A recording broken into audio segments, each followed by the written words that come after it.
Something that I've learned is art doesn't just happen. It doesn't just appear out of the ether. Individuals have to make it happen.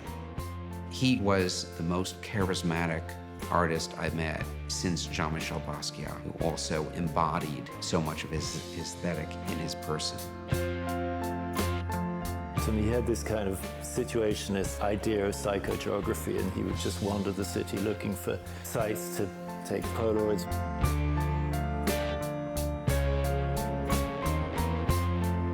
To tag whatever.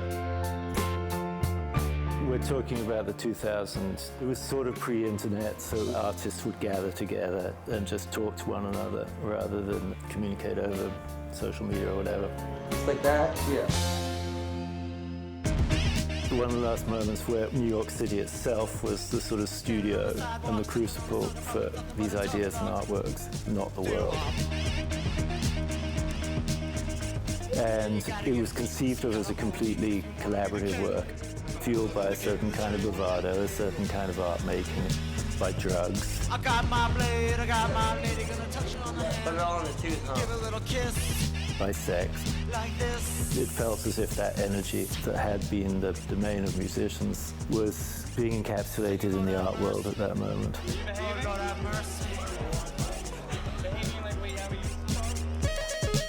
Dash was such an influential figure.